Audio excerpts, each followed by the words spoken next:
Hi, my name is Miss Catherine, and I am one of the children's librarians at the Chatham Area Public Library.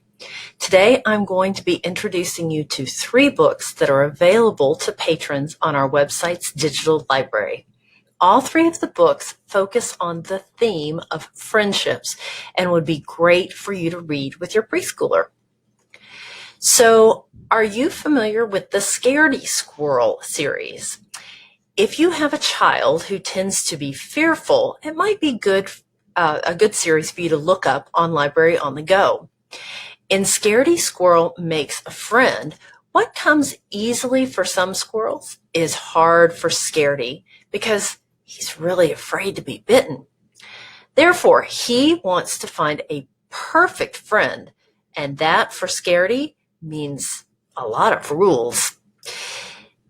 One day, Scaredy decides that he is going to be friends with a goldfish because goldfish don't have germs and they have no teeth to bite.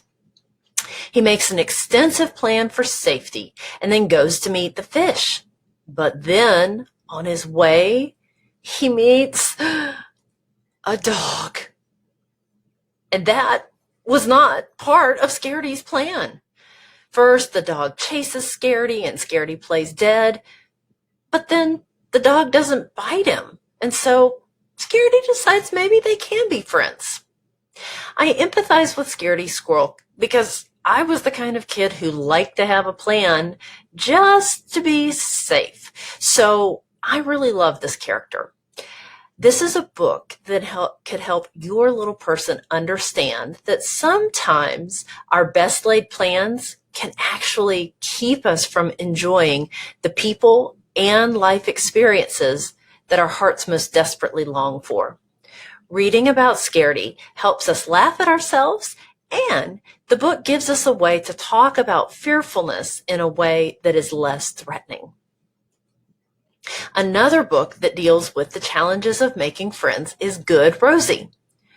Rosie is a good dog and a faithful companion to her owner, George.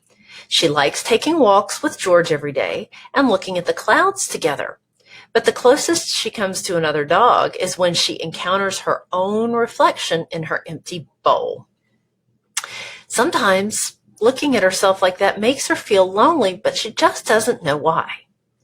One day, George takes Rosie to the dog park, but the park is full of dogs that Rosie doesn't know, and really that even makes her feel lonelier than ever.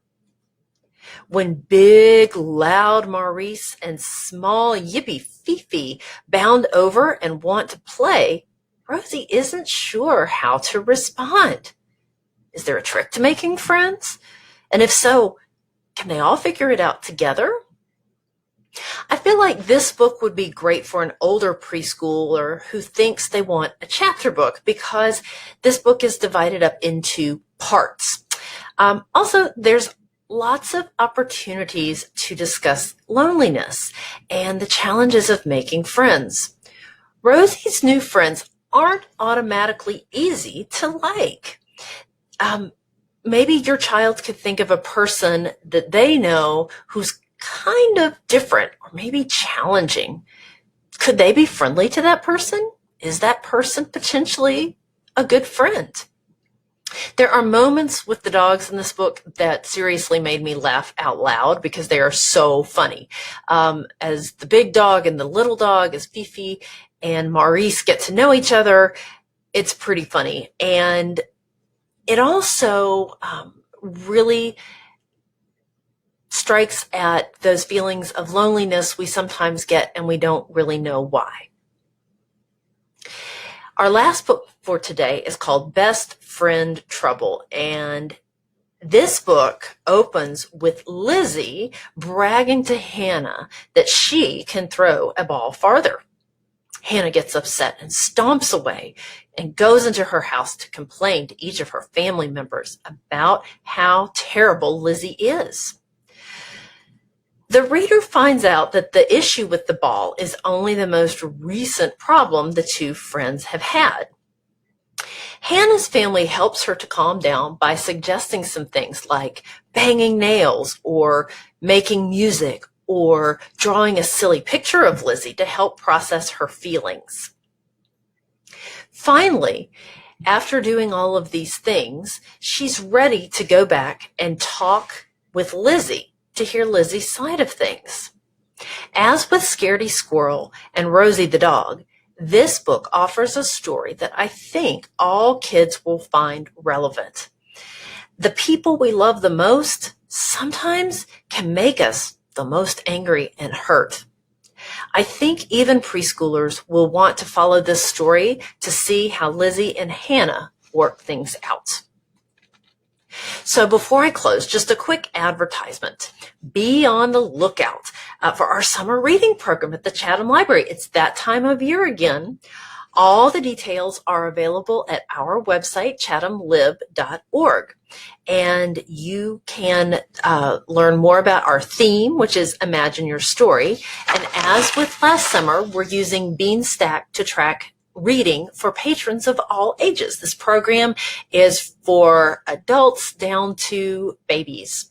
So also, I would encourage you, if you happen to know of a child who can't participate because of a lack of internet access, please encourage them to call the library. We do have paper logs for children, so they can still participate and get the prizes and read their minutes and have a lot of fun this summer with our library.